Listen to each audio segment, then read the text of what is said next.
Hello everyone, welcome to my channel Purnima star achiever. कल हम लोगों ने मैथ के कुछ क्वेश्चन को सॉल्व किया था और समझा था कि उसे कैसे हल करना है।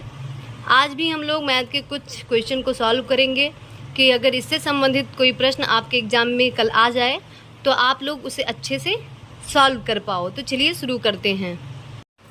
तो पहला क्वेश्चन है, यदि आप 50 किलोमीटर 5 घंटे में तय करते हैं तो आपकी चाल क्या होगी। यदि आप 50 किलोमीटर 5 घंटे में तय करते हैं तो आपकी चाल क्या होगी। तो चाल बराबर क्या होता है, चाल बराबर दूरी बटे समय। चाल बराबर क्या होता है, दूरी बटे समय। तो दूरी कितनी है, 50 किलोमीटर, और कितने घंटे में तय करता है, 5 घंटे में। तो 5 एकम 5 5 10 50 आ जाएगा 10 किलोमीटर प्रति घंटा। चाल क्या निकल के आया, 10 किलोमीटर प्रति घंटा। चलिए आगे बढ़ते हैं और दूसरा क्वेश्चन सॉल्व करते हैं। दूसरा क्वेश्चन है कि 5 बजे घड़ी के दोनों सुइयों के बीच कितने डिग्री का कोण बनेगा। तो कोण निकालने का सूत्र क्या है, 60 आवर्स डिफरेंस 11 मिनट बटे 2, ये सूत्र है। तो घंटा कितना है, 5 घंटा, और मिनट क्या है, 0। 5 मतलब 5 बजकर घड़ी के दोनों सुइयों के बीच कितने डिग्री का कोण बनेगा, यही हमको निकालना है। तो 60 गुणे 5 11 गुणे 0 बटे 2।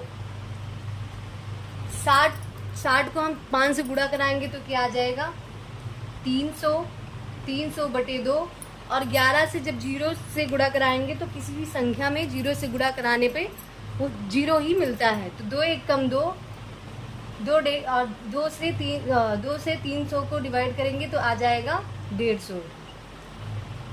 तो 150 डिग्री का कोण बनेगा। चलिए आगे बढ़ते हैं और तीसरा क्वेश्चन सॉल्व करते हैं। तीसरा क्वेश्चन है, 100 माइनस 300 का 20% का 40% कितना होगा। तो हमको इसमें कुछ नहीं करना है, जैसे जैसे क्वेश्चन में कहा गया है वैसे वैसे हम सवाल को सॉल्व करते जाएंगे। तो क्या है, 100 माइनस 300, 300 का 20% गुणे 20 बटे 100। यहाँ तक सॉल्व हो गया। फिर कह रहा है का 40% गुणे क्या हो जाएगा, 40 बटे 100। मतलब हमारे क्वेश्चन में जैसा पूछा गया वैसे हमने यहाँ पे लिख दिया। 100 माइनस यहाँ पे 0 से 0 कट जाएगा, 3 से 20 का गुणा कराएंगे तो आ जाएगा 60। 100 माइनस 60 गुणे 40 बटे 100। 100 में से 60 को घटाएंगे तो आ जाएगा 40। 40 गुणे 40 बटे 100। एक 0 से एक 0 कट गया, ये 0 से ये 0 कट गया, आ जाएगा 16। मतलब 100 माइनस 300 का 20% और इन सभी का 40% कितना होगा, वो 16 होगा। चौथा क्वेश्चन है, 732 की घात 196 में इकाई का अंक क्या होगा। तो इस क्वेश्चन को सॉल्व करने की एक ट्रिक है। ट्रिक क्या है, एक अलग मेथड है। तो वो है कि सबसे पहले हम इस घात में 4 से भाग देंगे। क्या करेंगे, 196 में हम 4 से भाग देंगे तो आ जाएगा 0। लेकिन अगर 4 से भाग देने पर शेषफल 0 बचता है तो हमको वो 0 नहीं मानना है, 0 को हम 4 मान लेते हैं। क्या मान लेते हैं, 4 मान लेते हैं। और ये हमको और सारी पूरी संख्या से नहीं मतलब है, हमको सिर्फ इकाई के अंक से मतलब है। वो हम क्या है, 2, और 2 की घात हम क्या लगा देंगे, 4। और 2 को जब 4 बार गुणा करेंगे तो क्या आ जाएगा, 2 गुणे 2 गुणे 2 गुणे 2, 2 दूनी 4 दूनी 8 दूनी 16, क्या आ जाएगा 16। और इकाई का अंक क्या निकल के आएगा, वो आएगा 6। इकाई का अंक क्या होगा, इकाई का अंक बराबर हो जाएगा 6। 5वां क्वेश्चन है 267 की घात 47 में इकाई का अंक क्या होगा।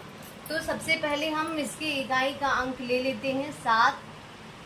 7 ये हमने ले लिया, और क्योंकि हमको पूरी संख्या से नहीं मतलब है, सिर्फ इकाई के अंक से मतलब है। और 47 जो घात है उसमें हमने 4 का भाग कर दिया। तो जब हम 47 में 4 का भाग देंगे तो आ जाएगा 4 एकम 4 कट गया पूरा पूरा, 7 फिर आ गया 4 एकम 4, तो आ जाएगा 4 में से 7 में से 4 गया तो आ जाएगा 3, शेषफल क्या बचा 3। तो यहाँ पे 7 की जो घात हो जाएगी वो 3 हो जाएगी। तो 7 गुणे 7 गुणे 7, 7 सता 49, 49 गुणे 7। फिर हमको ये पूरे 49 से नहीं मतलब, हमको 9 से मतलब है। 7 9 63, तो इकाई का अंक क्या निकल के आएगा 3। इकाई का अंक क्या निकल के आएगा 3। छठा क्वेश्चन है साधारण ब्याज के किस दर पर 15 वर्षों में कोई धन अपने का 7 गुना हो जाएगा।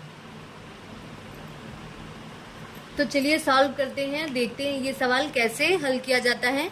तो इसमें हमको ज़्यादा कुछ नहीं करना है, एक छोटी सी ट्रिक है। वो ट्रिक ये है n-1 बटे t अथवा r गुणे 100। और जहाँ n बराबर क्या होता है, वो गुना वाली संख्या, मतलब सवाल में जितने गुना पूछ रहा है वो n के बराबर होगा। मतलब n की जो वैल्यू होगी वो गुना होगी। मतलब यहाँ पे पूछ रहा है सवाल में कि कोई धन अपने का 7 गुना हो जाएगा। तो यहाँ n का बराबर क्या निकल के आएगा 7। तो बस हम मान रख देते हैं, n बराबर क्या है 7। 7 माइनस 1, हमको क्या दिया हुआ है, समय दिया हुआ है 15 दिया हुआ है, गुणे 100। चलिए इसको सॉल्व कर देते हैं। 7 में से 1 गया, आ जाएगा 6 बटे 15 गुणे 100। 3 से अगर काटेंगे तो आ जाएगा 3 दूनी 6, 3 पचे 15। 5 से हम 100 को काटेंगे तो आ जाएगा 20। 2 गुणे 20 बराबर आ जाएगा 40%। क्या आ जाएगा 40%। मतलब साधारण ब्याज के 40% दर पर 15 वर्षों में कोई धन अपने का 7 गुना हो जाएगा। चलिए आगे बढ़ते हैं और 7वां क्वेश्चन सॉल्व करते हैं। साधारण ब्याज की किस दर पर 20 वर्षों में कोई धन अपने का 4 गुना हो जाएगा। तो इस सवाल में हमको ज़्यादा कुछ नहीं करना है, बस वही सूत्र जो अभी मैंने आपको बताया बस वही लगा देना है। क्या करना है, n-1 बटे t अथवा r गुणे 100। n बराबर हो जाएगा 4। 4 माइनस 1 बटे t कितना है 20 गुणे 100। 4 में से 1 घटाया हमने 3 आ गया, 20 से कम 20, 20 पंचे 100 आ जाएगा 3 गुणे 5। आंसर निकल के आएगा 3 से 5 का गुणा कराएंगे तो आ जाएगा 15%। क्या आ जाएगा 15%। 8वां क्वेश्चन है कि आधा प्रतिशत को दशमलव भिन्न में कैसे बदलेंगे। तो चलिए सॉल्व करते हैं। आधा प्रतिशत मतलब 1/2%। प्रतिशत हटाएंगे तो हम 100 से भाग दे देंगे, बटे 1। बाहर का बाहर से गुणा हो जाएगा और अंदर का अंदर से गुणा हो जाएगा तो आ जाएगा 1/200, यही हो जाएगा। फिर हम 200 से 1 को भाग देंगे। क्या करेंगे 200 से 1 को भाग देंगे। अब 200 से 1 तो कटेगा नहीं, यहाँ हमने दशमलव लगाया, 1 0 बढ़ाया 10 भी नहीं कटेगा, फिर हमने यहाँ 0 बढ़ाया, यहाँ एक 0 बढ़ाया तो 100 भी नहीं कटेगा, फिर हमने एक 0 बढ़ाया, ये 1 खुद गया और 200 पंचे क्या हो जाएगा 1000 कट गया। क्या आया 0.005। तो आधा प्रतिशत को हम दशमलव के रूप में कैसे लिख सकते हैं 0.005। आगे बढ़ते हैं और नवा क्वेश्चन सॉल्व करते हैं। भिन्न 37 ही 1/2 में 1/8 कितनी बार आएगा। तो भिन्न 37 सही 1/2 में 1/8 कितनी बार आएगा। तो चलिए सॉल्व करते हैं। 37 सही 1/2 को हम क्या लिख सकते हैं 37 दूना 74, 74 1 75, 75/2, 75/2 में 1/8 कितनी बार आएगा। तो जितना आना है वो उससे हम भाग कर देंगे, मतलब 75/2 बटे 1/8। बाहर का बाहर से गुणा करा देंगे और अंदर का अंदर से गुणा करा देंगे। आ जाएगा 75 गुणे 8/2 गुणे 1, यही तो हो जाएगा। 2 1 कम 2, 2 चौक 8 आ जाएगा। 75 चौका 300, 4 पंचे 20, 4 से 28, 2 30, 300। मतलब 37 से ही 1/2 में 1/8 300 बार आएगा। कितनी बार आएगा 300 बार। 10वां क्वेश्चन है, एक गांव में रहने वाले कुल लोगों में 1/3 भाग नौकरी करते हैं, जबकि 1/4 भाग व्यापार और 1/4 भाग कृषि करते हैं। तो बताइए कितना भाग बेरोजगार है। मतलब एक गांव में जो लोग रहते हैं उसमें से 1/3 भाग के लोग नौकरी करते हैं, 1/4 भाग लोग व्यापार करते हैं और 1/4 भाग कृषि करते हैं। तो कितने लोग हैं जो बेरोजगार हैं। तो चलिए सॉल्व करते हैं। तो एक गांव में रहने वाले कुल लोगों की संख्या क्या हो जाएगी, मान लेते हैं 1, क्योंकि हमसे भाग मतलब हमसे 1/3 भाग 1/4 भाग 1/4 भाग और बेरोजगार का भाग पूछ रहा है कि कितना भाग जो बेरोजगार है। तो ये सारी जो है वो भिन्न में ही तो है, 1/3 1/4 1/4। तो हमेशा जब भिन्न में संख्या दी हो तो उसका जो संपूर्ण रूप होता है वो 1 होता है। तो एक गांव में रहने वाले कुल लोगों की संख्या हमने 1 मान लिया। अब इसमें से हम माइनस क्या करेंगे, माइनस करेंगे 1/3 भाग जो नौकरी करते हैं, 1/3 भाग नौकरी वाले हैं, प्लस 1/4 भाग व्यापार वाले हैं और प्लस 1/4 भाग कृषि वाले हैं। तो 1 माइनस 3 4 4 का अगर हम लासा लेंगे तो आ जाएगा 12, 3 चौक 12 तो ऊपर 4 आ जाएगा, प्लस 4 3 12 तो 3 से ऊपर गुणा कराएंगे तो 3 आ जाएगा, प्लस 4 3 12 ऊपर 3 से गुणा कराएंगे तो 3 आ जाएगा। 1 माइनस 10/4 3 7 3 10/12, 2 पंचे 10 2 छंग 12। क्या आया निकल के 1 माइनस 5/6, 6 1 कम 6, 6 माइनस 5/6 तो आ जाएगा 1/6। मतलब क्या निकल के आया, बेरोजगारों की संख्या क्या निकल के आया, बेरोजगारों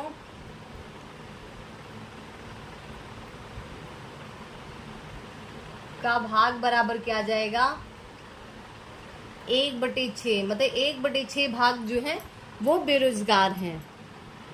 आज हम लोगों ने मैथ में 10 क्वेश्चन को सॉल्व किया और समझा कि उसको कैसे हल किया जाता है। ऐसे ही अगर प्रश्न आपके एग्जाम में कल आ जाता है, हो सकता है कि हूबहू ये क्वेश्चन ना आए, लेकिन डिजिट बदल के आपसे ऐसे क्वेश्चन पूछा जा सकता है। हो सकता है आपको ऐसे लंबे लंबे क्वेश्चन ना पूछ के ऐसे ही नंबर दे दिया जाए और सॉल्व करने को दे दिया जाए। तो एक बार आप अच्छे से समझ लीजिए क्योंकि आपके पास अब समय बिल्कुल भी नहीं है, बस कल आपका पेपर है, तो इसलिए कम समय में सटीक जानकारी लेना चाहिए। इसलिए आप लोग ये सारे क्वेश्चन अच्छे से समझ लीजिए कि उसको कैसे सॉल्व किया जाएगा, और अपने एग्ज़ाम में कल अच्छे से सारे क्वेश्चन को हल कीजिए और अच्छे से अच्छा अंक अपने एग्ज़ाम में लेके आइए। ऐसे ही मेरे वीडियो को पाने के लिए मेरे चैनल को सब्सक्राइब कर लीजिए, बेल आइकन प्रेस कर लीजिए, जिससे मेरे वीडियो की नोटिफिकेशन आप सभी तक पहुंचती रहे। मेरे वीडियो को लाइक कीजिए, शेयर कीजिए और कमेंट करके ज़रूर बताइए कि आप सभी को मेरा वीडियो कैसा लगा। धन्यवाद।